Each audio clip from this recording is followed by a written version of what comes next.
আমি যদি প্রশ্ন ছুড়ে দিই আন্দোলন কি আমাদের, মানে শুধু আমাদের, আপনাদের আন্দোলন না?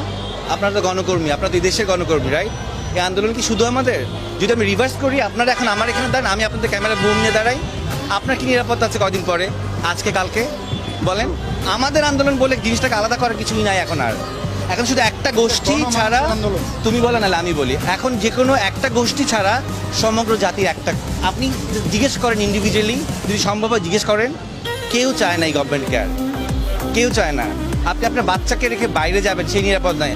আপনি এই ঢাকা শহরে খেলার মাঠ নেই, বাচ্চারা ছাদে যেতে পারতেছে না, কেন পারতেছে না? হেলিকপ্টার দিয়ে গুলি করা হয়েছে।